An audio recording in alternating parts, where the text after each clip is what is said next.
I've watched men prepare for confrontation with me their whole careers.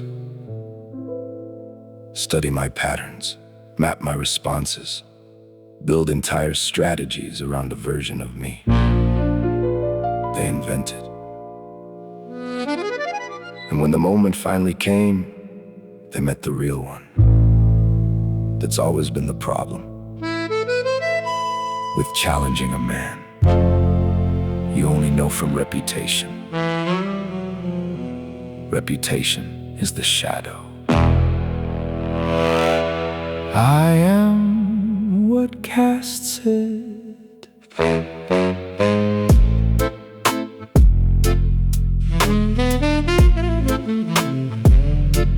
I don't collect enemies, they volunteer the position, walk themselves directly into their own demolition, arrive with borrowed courage and a secondhand conviction, and present it at my doorstep like a formal proposition.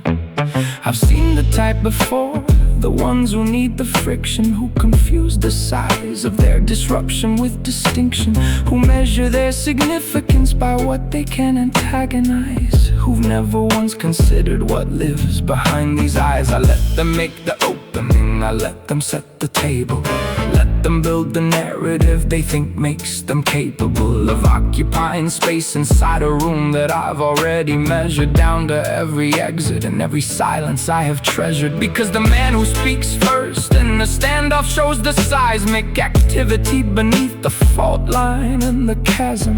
I've been reading Tremor since before this all had volume, since the years when I had nothing but the problem-solving acumen. Don't arrive with grievance dressed in bravado, don't confuse the open field for El Dorado. I've been here since before your map was drafted, everything you're planning I've already charted. Don't challenge what was forged in consequence, don't test what's been refined through years of permanence. The 808 rolls slow like a procession, and every note the saxophone confesses is a warning wrapped in something beautiful. The danger here is not unpredictable, it's worse, it's measured, it's inevitable. Don't challenge what is absolutely capable. There was a man who brought a coalition to the table, thought that numbers made his argument more stable, thought that volume was a substitute for substance, thought proximity to power was abundance. I listened to his entire presentation, watched the faces of his carefully built delegation, noted who believed it and who was just performing, who was there from loyalty and who was just conforming. Then I asked him one question, just one, unremarkable, something so specific it became unmappable. For a man who'd only studied me from outside, who'd never once considered what I carry deep inside. The coalition understood before he finished answering that the room had shifted subtle, no meandering into chaos, just a quiet redistribution of who held the weight. That's always the solution.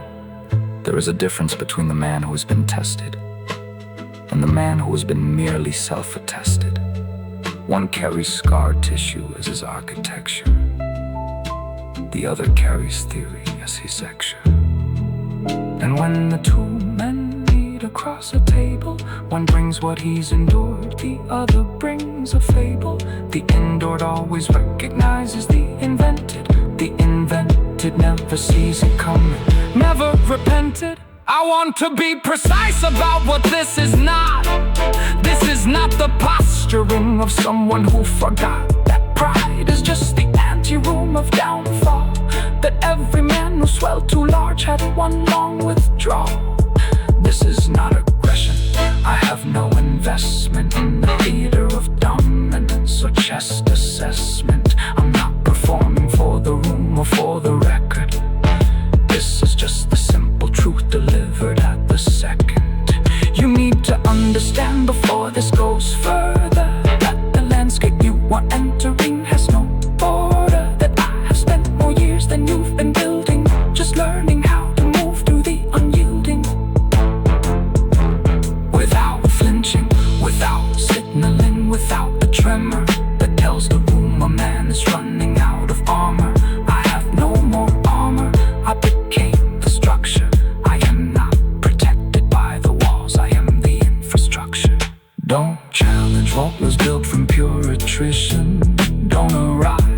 noise and call it intuition.